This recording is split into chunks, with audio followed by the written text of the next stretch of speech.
So have you ever been sitting in a technical interview and they hit you with the absolute classic puzzle? How do you find the second highest salary in a company? For decades, developers have been writing these incredibly clunky, deeply nested subqueries just to get this one simple answer. But what if I told you there's a much cleaner, incredibly fast way to solve this? And honestly, almost every other complex analytical query. The secret lies in a database superpower that really separates the SQL beginners from the true power users. I'm talking, of course, about window functions. Welcome to This Explainer. Today, we're going to completely level up your SQL game. We're going to take those complex, slow-running queries and make them accessible, elegant, and most importantly, lightning fast. If you've ever felt kind of intimidated by advanced SQL syntax, hey, don't worry. By the end of our time together, you'll be wielding window functions with absolute confidence. Here's our roadmap for today. First, beyond the group by. Then, inside the over clause. Next up, the great ranking showdown. After that, time travel with SQL. And finally, framing and performance traps. All right, Section 1, Beyond the Group By. If you work with SQL, you obviously already know the group by clause. It's great for basic aggregations, right? But it comes with a massive limitation. It completely collapses all of your detail rows into a single summary row. If you want a department total sitting right alongside an individual employee's name and salary, well, group by just won't let you do it without a really messy self-join. So the crucial point is this. Window functions compute the result based on a set of related rows, but, and this is the absolute magic part, they preserve every single individual row completely intact. You get that broad aggregate value attached right next to your super granular data. No collapsing required. Think of a window function like a sliding magnifying glass moving across your data. For every single row your query processes, this magnifying glass looks at a specific window of related rows to calculate a value. That could be a running total, or maybe a moving average. It evaluates the data row by row, and it literally never loses the underlying details. It's brilliant. Okay, Section 2, Inside the over clause. To control that sliding magnifying glass, we obviously need an engine. In SQL, that engine is the over clause. And the very first powerful tool inside it is partition by. This is exactly how you set the boundaries for your magnifying glass. It divides your data into specific groups or partitions. So, for example, if you partition by department, your window function calculates values just for the sales team, and then it completely resets its running total or its ranking when it moves on to the engineering team. It acts exactly like a group by, but remember, the rows do not collapse. Now, the second tool inside the over clause is the order by subclause. And just to be clear, this is completely separate from the normal order by you put at the very end of your SQL query. This specific order by dictates the exact sequence of rows inside your magnifying glass. If you want to calculate a running total of sales over time, you absolutely have to tell the database to line up the rows chronologically within that partition. For ranking functions and running totals, doing this is absolutely mandatory. Moving on to Section 3, the Great Ranking Showdown. Now, what's really interesting about this slide is that it brings us to the most common SQL interview battleground. Everyone wants to know how to rank data, so let's see exactly how each of our three main functions handles a tie. Take order 20 and 26. They both have a total amount of exactly $99.96. Well, ROWSR number completely ignores the tie. It just brutally assigns a unique sequential integer to every row. 1, 2, done. But look at rank and dense underscore rank.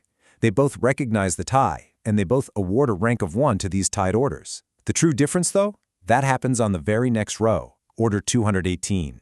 See, because two orders took up the first and second spots, the rank function skips the number 2 entirely and gives order 218 a rank of 3. But dense underscore rank leaves absolutely no gaps. It assigns order 218 a rank of 2. To permanently lock this into your memory, use this quote. Rank counts like sports medals. After 2 golds comes bronze. Dense underscore rank leaves no gaps. It's just like leveling up in a video game, right? You don't just skip from level 1 to level 3. And by the way, this exact feature is what makes dense underscore rank the perfect answer to that interview puzzle about finding the exact second highest salary.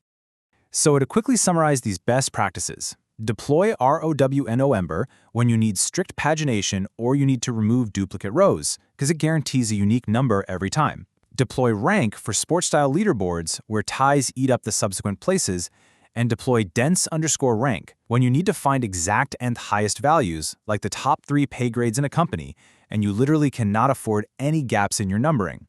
Section 4, Time Travel with SQL. We've conquered ranking. Now, we're going to learn how to time travel. Historically, comparing a row to a previous row meant writing incredibly messy self-joins. Well, not anymore. Analytical window functions give us two ultimate time machines, lag and lead. Lag allows you to look backward and pull data from a previous row right into your current row. Lead allows you to look forward and pull data from a subsequent row into your current row, all within that exact same ordered window. Imagine you're analyzing a cryptocurrency's price drop across adjacent timestamps, or maybe tracking month-over-month sales. If you're currently sitting in month 2, calling lag instantly pulls month 1 sales right next to month 2 sales. This lets you write a simple subtraction or a percentage variation calculation on a single line of code. There are no self-joins required, just pure, clean, incredibly efficient time series analysis. Finally, Section 5, Framing and Performance Traps. We're now entering the final, and definitely most advanced stage. You know how to write the queries now, but if you aren't careful, you might accidentally write a query that takes minutes to run instead of milliseconds. The biggest hidden bottleneck is what we call the default trap. When you define your over clause and you include an order by statement to get a running total, but you don't explicitly specify your window frame, well, SQL makes an assumption for you. It silently defaults your frame to range between unbounded preceding and current row. Now, you might still get the right mathematical answer, but under the hood, you are completely destroying your query's performance.